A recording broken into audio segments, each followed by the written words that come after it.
Welcome into another edition of the Belhaven Blazers Football Coaches Show. I'm Kenneth Nash.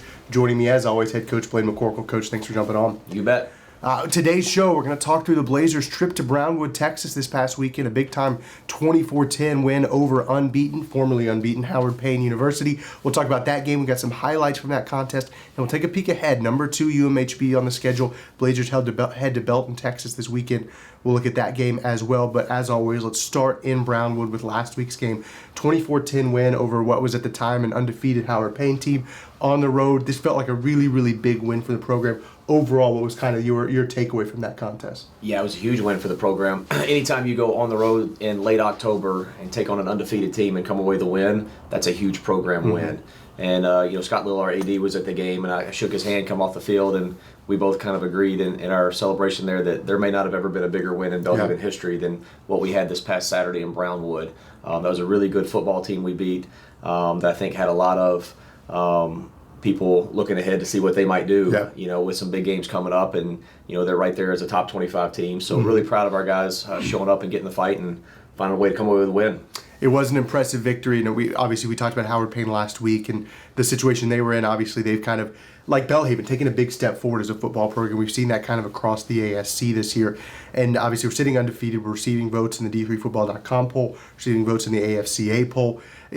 Going into that kind of game where obviously you guys are playing really well. You've got some really nice wins under your belt, a shutout of Sol Ross, a couple of big wins over Austin College, Millsap. You've had a good year, but this was really kind of the first, outside of Hardin-Simmons, this was kind of the first, how is this game going to play out? I think was kind of the question mark. Where is this going to be? This is kind of the measuring stick for you guys and seeing where you guys are at. How do you prepare your team going into that contest, especially after a couple of weeks where, it wasn't the same caliber of opponent necessarily? Yeah, this is a game that, ever since I've been here, every time we've played them has been a really close game. Yep. We've gone to Brownwood 4 times in a row, which we've talked about. That's become our home away from home. When we played them in the spring season, it was a 1-score game in the fourth quarter. We were able to pull away.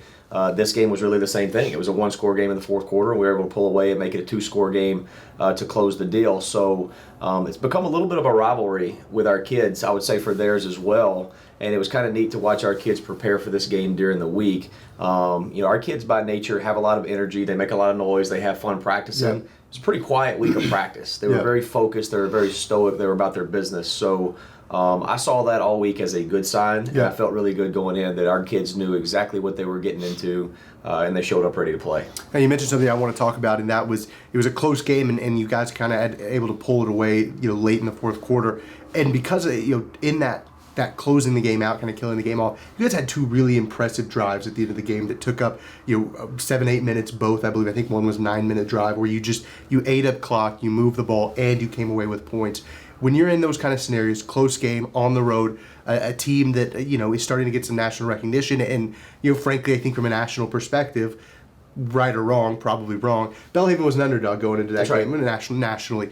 How does that impact you as a coach to see your guys go out there and kill a game off? I mean, with 2 stunning drives, one of them got mentioned by D3Football.com. It was a 9-minute back-breaking drive that ended in a touchdown and killed the game. Well, the underdog part is real, and we talk a lot. We're the only school in Mississippi in the ASC. Every game we play will be the underdog. Yeah. Okay, just by the nature of who we are, history, all those things. Until we really start to flip the narrative and convince some people, we're always going to be the underdog. Yeah. Our players know that. That's kind of our mindset. That's our mentality. And I think our kids kind of like playing that way. Yeah. But those 2 drives at the end really kind of solidified what we wanted to do the whole day. Mm-hmm. Howard Payne had that really high-powered offense. They were 4th in the nation. They were averaging 540-something yards per game, averaging 40-something points. And they had, Landon McKinney's a great quarterback. Mm-hmm. Jake Parker may be the best receiver in Division III football. Mm-hmm. We knew we had to control the clock. And those 2 drives late in the second half really solidified that for us, kept those guys off the field. We ended up holding the ball for 42 minutes and 17 seconds. I've never seen that. That's an unbelievable stat, and I'm really proud of our guys on both sides, defense for getting off the field and offense for keeping them off the field for executing the game plan. Yeah, 42 minutes of possession, and that was an aspect that got the offensive line recognized D3 Football Team of the Week, second week in a row. First time in the 23-year history of the award that a program has won that 2 weeks in a row, pardon me. Third time this year. If you go back to the spring season, they won it in the spring season as well. They were dominant once again, and that running game is really starting to be a problem for opponents. Yeah, it has. I think it's 3 weeks in a row we've been over 300 yards rushing. Controlling the clock like that. I think everybody kind of has this mindset that, well, I'm an old offensive line coach. That's just what I want to do. Yeah. Well, no, that's just what our kids are good at. So we're gonna do what the horses allow us to do. Yeah. And our kids they're big, they're strong, they're physical. They buy into the run game. We've got 2 really good running backs, so that's what we're gonna do. Yeah. We got 3 good running backs with Mario back there. He runs as good as any of them. Yeah. So our kids have kind of bought into that mindset, that mentality, and it's been good to watch those guys grow and develop. And just like we've talked about here on the show several times, our offensive line, they're all back for 2 years. Yeah. Charlie Ballou, we talked about being the one senior. I hope he doesn't mind me saying this. He's now decided to come back because he does have that extra year. Because he had a medical redshirt year. He's graduating, and he came in the office the other day, and it was awesome just from a cultural standpoint. He's like, I could graduate, I could go start my career, I could get my master's, but why would I give this up? And that was a pretty powerful moment for me as a coach, just speaking to how these kids view each other, how they view what we're doing, and where they see us going. So pretty cool. Those guys will all be back next year, and most of them for 2 years. Yeah, and that's really interesting because that's something we've talked about a lot is that so many of these players came back after the spring season. You obviously have a number of guys who are significant role players on your team who could have gone ahead and finished their careers up and moved on and started whatever their next chapter was, and they decided to come back, and they've been vocal about we came back for a reason, and we're seeing that play out on the field. 5-2 on this season, so you've secured a 500 season. I know that's not what you benchmark you're calculating this year by, but you've secured a 500 season, first 500 fall season in a number of years for Belhaven. This was kind of the whole plan all along, right? You saw what happened in the spring. These guys came back. This is what they came back for. It is. And it's neat to see it work out the way they planned and the way they hoped, because these kids have really worked really hard to put themselves in this position. Yes, we've secured a 500 season, but we don't want a 500 season. We want a winning season. One more win will allow us to have the first back-to-back winning seasons in school history. 2 more wins gives us the best season in school history. If we run the table and win them all 3, we're having different conversations. But we got to take them one at a time. We've got Mary Hardin-Baylor this week, but we have put ourselves in position to do some really significant things for our program and for these kids. And at the end of the day, they deserve it. They've worked for it, and I'm proud of what they've done. Yeah, I think that's a really big deal is the fact that you guys saw the progress, you guys saw where this was headed, and it wasn't just the coaching staff. Because I think sometimes we see coaches and we go, well, they're visionaries and they have this idealistic look of what their program is. But this is something the players saw, I think people on campus saw, I think people around this area saw. It's starting to come to fruition, I think, on the field. You've got some big wins, and it's not just eking out some wins. You've gotten some pretty significant victories against good teams, and you're just looking good on the football field. I want to talk about that running back group because obviously they've been really successful. Brad Foley, ASC Offensive Player of the Week this week, had nearly 160 yards rushing, a rushing touchdown as well, 28 carries, which is a single game record for a running back. He's been really important part of this program for a long time, and every time it feels like, okay, maybe Colby's going to catch him, right? Because Colby's an incredible running back too, and we'll talk about him in a second. Brad just shows up and puts together a 160-yard performance. Yeah, he does. Brad is a very driven young man right now. Yeah. And it's been really fun to watch him grow over the last 4 years since I've been here. I think there's 5 kids that were here before I got here that are left, and Brad's one of them. And he may have grown as much, not just as a football player, but as a person, as any of them. It's really fun to watch him grow as a leader and really put this team on his back and carry him. Yeah. Colby's a really talented guy there behind him, but Brad's the heart and soul, and it's fun to watch. And it's we're going to miss Brad here in 3 games when he's gone for sure. But it's going to be exciting after that to watch Colby carry on what Brad started, and I think that's just what's going to happen. So good for both of them. Well, in that running back room is a close knit group. We've seen that. Brad and Colby, but you've got guys like Deontay Gallishaw, Devin Daniels, and multiple other guys back there that obviously are all competing with each other, and they're friendly and they love each other. But you can see the competition because week to week I'm following that the Colby and Brad battle is kind of what I'm following, and it's been really impressive because every week one of them's making a big play, if not both of them. We talked about Colby, talked about last week how explosive a player he is, under 4 plays, an explosive play every 3.5, something like that, plays. He had another one this week. he's just a dynamic runner. He is. He's special. And, you talk about the battle between them. And I get that, and that's the way probably the outside world sees it. I don't think they would tell you that there's any battle. Okay. Because I think they are each other's biggest cheerleader. And in this game, Howard Payne punted us down to the 1. Colby was in the game, and I can hear Brad behind me saying he's going 99. He's going 99. So Colby Blunt does not have a bigger cheerleader in the world than Brad Foley. Yep. And for me as a coach, you couldn't ask for anything more. And I would say the same about Colby, but Colby doesn't speak. So trying to get Colby to open up a little bit more. And I say that lighthearted. They're both great kids. They're a lot of fun to be around.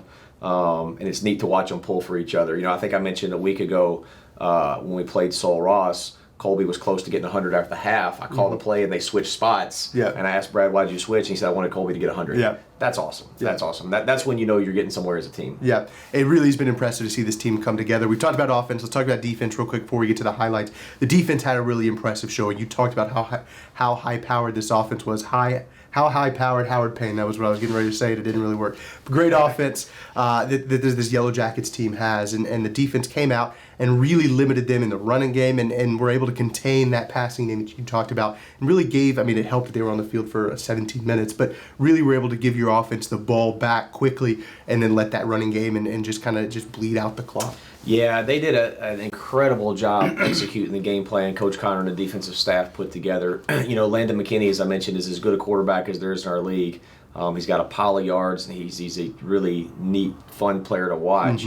But we talked all week. We had to get hats on him. We had to hit him. With our time of possession, they only had 50 plays. They were averaging in the 90s.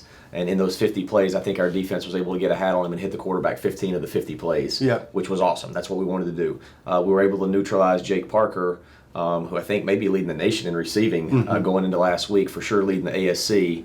And he had 5 catches for 35 yards. So our kids executed the game plan on defense. They played hard, they played fast, they played fresh, and really proud of what they did. Yeah, it was an impressive showing all the way around. We do have some highlights from this past weekend to take a look at. Both offense and defense really had a great performance. I also want to throw a shout out to special teams as well. Constantine Hansitz had a really good game as well. We'll start here. Demetrius Brokenberry getting going early. A little bobbled snap, and Broke gets in the backfield, makes a play. That's right. Took advantage of it. They put the ball on the ground there with a bad snap, and we thought they might. You looking back in their film earlier in the year, I think their first game of the year, they had like 5 bad snaps. So we knew if we saw one on the ground or one go high, we needed to take advantage of it, and Broke did that right there and started us off with some good momentum. And how storybook is this after a little bit of misinterpreted trash talk? Connor Fordham and Rockshek Snyder in the backfield making a play. Big sack here. That's right. Yeah, we talked about it a week ago. Connor kind of called Rock out for not making the plays, and now he's showing up on the show 2 weeks in a row with a big forced fumble, I think, a week ago, and then getting a sack. So good for Rock. Rock's another one of those super seniors who's playing on borrowed time, and he recognizes that probably as much as anybody, and he's truly soaking up every minute of this season. It's been fun to watch him have a good year in his last go. Yeah, it's really fun to see these guys who've been around for a while have the opportunity to make plays and see success that maybe they didn't realize earlier in their career, see that success on the field. Brad Foley, we talked about him. Here's one of his big plays. Add a little spin move to his repertoire. We haven't seen this a whole lot, but he put a guy in a blender right here. That's right, yeah. Second play of the game, we actually gave up a sack on the first play we weren't real fired up about. We thought we had a chance to take a shot, and we gave up the sack. But Brad was able to get on the counter, make a spin move, and bounce out of there. That shows you just some of the grit and determination we talked about with him a minute ago, how he's just a driven football player right now, and that plays a pretty good example, because I'm not going to say he was blocked real clean, and he just made something happen. Yeah. After the big play, offensively, that set up a field goal here. Constantine Hansitz, who's been really, really solid this year. We talk about him every week. Nice 38-yard field goal here. Yeah, one thing that was great on this drive, we'd love to got 6, got a touchdown out of the drive, but we ate up a lot of clock right off the bat before they had a chance to score. We went for it twice on 4th down on this drive. Then Constantine came in, gave us a 38-yard field goal, and we've talked about him a lot on here. We just can't be happier with what he's done coming in as a freshman and just owning that role and doing a good job for us. So put us up 3-0 right off the bat. Yeah, kickers are hard to come by at times, and to find one who's as solid as him is really, really impressive. Right. Talked about Brad having some big plays. Here's another one. This one was the first touchdown of the game. Brad breaks off a 57-yard touchdown run here. Just runs away from everybody. That's really the best way to put it. Yeah, runs the inside zone here and sets it up well, really presses the line of scrimmages, gets the linebacker and the safety to overcommit, and then jump cuts back. So he set the play up perfectly to cut behind the nose, and then when he was gone there's nobody in the picture. It was it was over and he was off. So excited to see him get a big play, put us up 10-0 there early in the second quarter. Yeah, still in the first half here, Rock back in the backfield, this time with Emmanuel Stanley. Nice defensive play, tackle for loss here to slow down this Howard Payne offense. That's right, Rock Scheckschneider showed up twice in one game. Connor Fordham needs to take notice of that, I think. But good to see Rock getting back there again with Emmanuel. Emmanuel, another young player, freshman, who's now a very veteran player. He's now played 12 games as a freshman, counting the COVID season. So got a great future, and really excited about what he's doing. Yeah, and then we go to another defensive play here, Carlton Brown, and you're almost in this point with Carlton where it flies under the radar because we're just so used to him making these plays. Right. He's an explosive player, gets in the backfield, sack here, up to 7 sacks on the season. He's having a stellar year. He is. I believe he's still leading the ASC in sacks, and we will definitely need him to do that this week. We'll need him to get back there, but he did a great job against their offensive front all day. They couldn't block him. He's so explosive and he's so powerful and plays with a great motor. We really challenged him before the game. I challenged him in front of the whole team in the team meeting. So Carlton, you need to wreck this game. Yeah. This is a game that you can really make a difference. And he took it to heart, and he did. And I was really proud of his performance Saturday. Yeah, impressive game from Carlton. He's had a great season. Mario Asagunla offensively, obviously we talked about that kind of three-headed rushing attack with Colby and Brad, but the quarterback, Mario, can make some plays too. Big run here. Yeah, good job by Mario here, reading out the power read here, keeping it, hitting out the back door and making a play to keep this drive alive. This was a third down here, which we had a lot of third and fourth downs in the game, and a lot of them ended up being some pretty big plays. So good for Mario making a play there. And that was pretty significant game plan wise because we felt like in the game plan we knew we needed to control the clock, but we had a lot of deep shots set up. We wanted to take advantage of maybe them over pursuing a little bit, things like that. But when we got there, the wind was brutal and really took us out of some of those shots. And that's hard for a quarterback. I think a lot of quarterback gurus will tell you that they'll take snow and rain over wind. That wind will really mess with a quarterback's mind. So took us out of it, so we needed to lean on some of those runs a little bit more. So good to see you make a play there. Yeah, it was a good play. This was right at the end of the first half. This felt like a really, really big point in this game. Field goal attempt by Howard Payne, Carlton Brown making it work on defense and on special teams. Field goal block from Carlton. Yeah, again, he's so explosive, and we called timeout to let him try to time that thing up, mess with their kicker a little bit. And I think when we called timeout, he was able to. They went through with the kick, so he could time up, get their cadence, whatever, and he exploded through there, and it wasn't even close. He was all over it. So we've seen him do that a lot. We skip ahead to the second half here. This is Colby Blunt. We talked about how explosive a runner he is. Just over 3 plays, every 3 plays, he averages an explosive play. This was one right here, 43-yard touchdown run from Colby. Yeah, 3rd and 1 right here. Got in heavy personnel and just let him go straight ahead.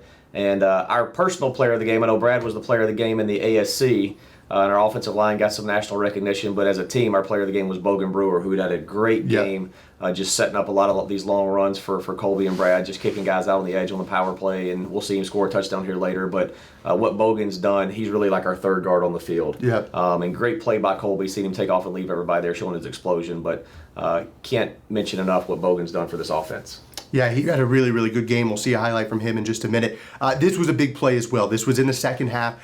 You guys were eating up a lot of clock, but this was a drive that looked like it might stall out. There was a questionable call, but it set up a 3rd and long situation. This is an unbelievable play by Mike Simpson. It is. Mike he's a dynamic player, and he's fast. He's explosive.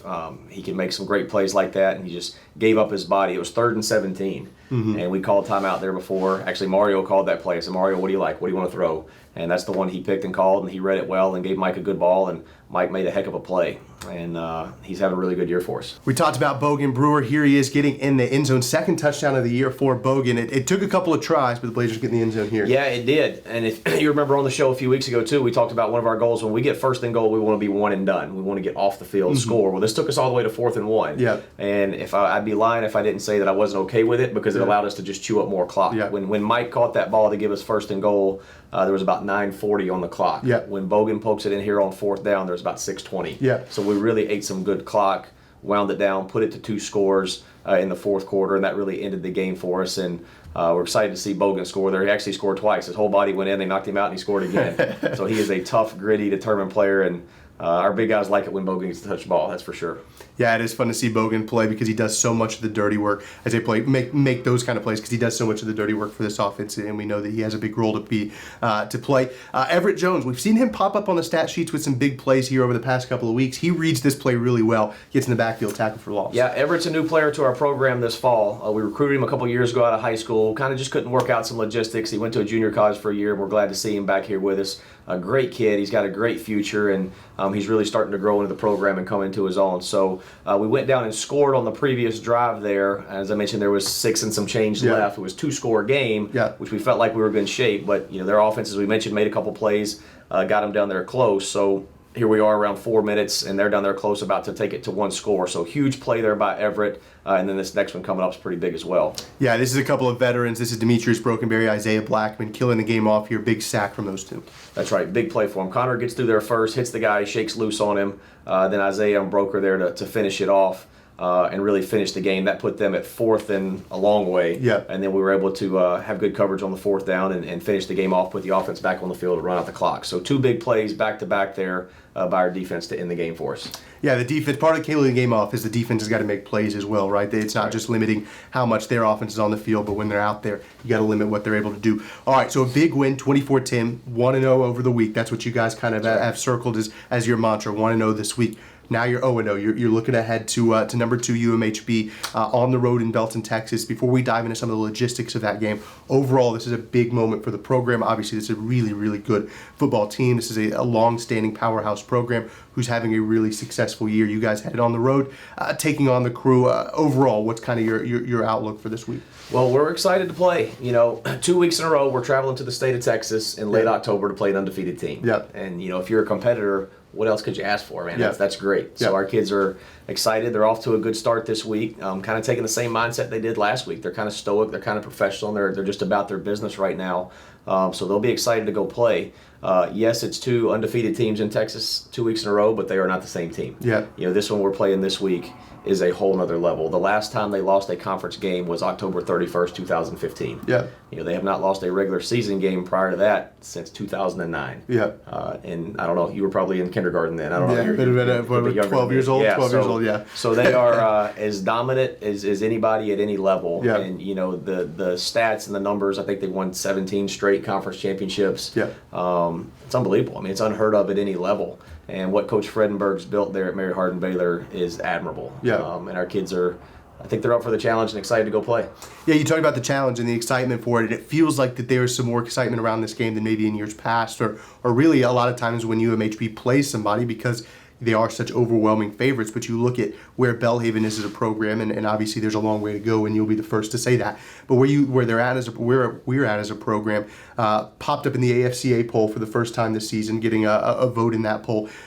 This is a program that obviously is growing and picking up some eyes and some viewerships, and now you're going to go on the road, and this is your opportunity. Is that kind of how it's looked at? This is the opportunity to go play in front of a lot of eyes, a lot of attention, say, hey, this is what Belhaven's about. It is. It is. It doesn't matter who you play, when you play, or where you play. If you're a competitor, you show up to fight. Yeah. And our kids are going to do that. But we'd be lying not to say that this is not a big deal for our program. Yeah. To go to Belton, Texas, they've got a big, beautiful stadium. They play in front of a lot of people. Yeah. They're the number 2 team in the nation. They're probably the number 1 team in the nation. Let's be honest. And if we think we're improving and we think we're better, we're going to find out this week. Yeah. And our kids know that. They recognize that. Mary Hardin-Baylor kind of operates different than the rest of us. They play all us to get ready to play Whitewater or Mountain Union. Yeah. It's like 10 preseason games and they go play for a national championship. Yeah. Well, that's what we aspire to be. So let's go find out. And our kids, they're going to show up and fight. I promise you that. Yeah, let's take a look at the game more in depth from a Belhaven perspective. Obviously, we've seen the running game be very dominant over the past 3 weeks. 3 straight weeks over 300 yards rushing, 4 straight over 200 yards rushing. That coincides with that 4-game winning streak. Obviously, this is a different kind of test when you're talking about this UMHB defense. What is kind of the outlook for the offense? And without giving away too much, like we don't want you to give away the whole secret game plan here. But what is that going to look like for Belhaven on offense this week? Well, I think it's really important that we just be us. Yeah. We know who we are. We have an identity. Let's just go play football. For us to sit downstairs all week and try to cook up new plays and schemes and whatever would probably be foolish. Yeah. We know who we are. It's game 8. We know who our playmakers are. We know where our strengths are. let's go play Belhaven football. That's what we have to do. Take it one play at a time, and just continue to play the next play, no matter what happens. And I think that's the key to it. But defensively, they are really big, really strong, and really fast. Yeah. You turn on the film, and sometimes you wonder if Mary Hardin-Baylor's players feel sorry for the people they're playing. Yeah. We're watching them play some other teams. They're lining up across from people, and you're thinking that poor kid's about to get killed. And it's amazing to watch. They would line up. I've been a lot of other places and other levels. They would line up with a lot of people at a lot of different levels. There's no question watching them on film. Jefferson Fritz, their safety, is probably the best player in Division III football, and he has a future after Mary Hardin-Baylor. There's no question. It's phenomenal to watch. I'm a fan of his. He's a football player. So it'll be a challenge, but we've as you mentioned, got some talk for the first time ever. Well, let's go find out. Yep. Exactly. Let's look at the defense side of things. This is another high-powered offense. This is a team that can kind of do whatever they want when they're taking on a lot of opponents they face throughout the year. What is kind of the way that Belhaven's going to try to attack and just slow them down, contain them, like we saw them do against Howard Payne last week? Well, it always starts with stopping the run. As you mentioned earlier, right now we're leading the ASC in rushing, and they're second. Mm-hmm. They've been first all year until this past week. This was the first week that we passed them up. So it is what statistically the two best rushing attacks in the ASC, so our defense has got to do a great job stopping the run. One thing that is good for us is our defense sees that every day. A lot of people now are so wide open and spreading the ball around and throwing it everywhere. Their defenses don't really see that. Well, both of these defenses on both teams see that every week. So it'll be really neat to see that dynamic play out. But our defense knows what they got to do. They got to stop the run, and they got to stop the big plays in the pass game. Leave little room for margin in the pass game, and do a great job with our coverage to make this thing work out. We've hit the home stretch of the season. You mentioned this is week 8. We talked about this was kind of a 4-week stretch that was going to be really tough. Obviously, on the road at Howard Payne. Now you're on the road at UMHB, at home against McMurray, and then on the road at ETBU. Obviously, you're a week into that. As you kind of hit this last couple of weeks and last leg of the season, how do you keep your guys energized and motivated and fresh, frankly, as you kind of hit the business end of the year? I don't think you have to, because I think for the first time in a long, long time at Belhaven, we're playing for something significant. We're playing for winning seasons. We're playing for rankings. The best season in school history is out there for us. And our kids know that. And you're playing the best team in the country this week. So keeping them energized and fresh is not hard to do right now. We put together a practice schedule, show up and go to work, and they bring the energy they need to bring. So I think we've grown and matured enough in a program where those things kind of take care of themselves. Yeah, and that's a good point. Success is energizing, right? When you're having success, that makes you want to go out there, work harder, do more to keep seeing that success on the field. Belhaven on the road against number 2 UMHB this weekend in Belton, Texas. Noon kickoff against the Crew. This is a big time game for Belhaven. Make sure to tune in. Make sure to support social media. If you want to make the trip to Belton, I'm sure they would welcome you there with open arms. Certainly the Belhaven crowd will. But Coach, thanks for jumping on. Big week ahead. Good luck. Thank you very much.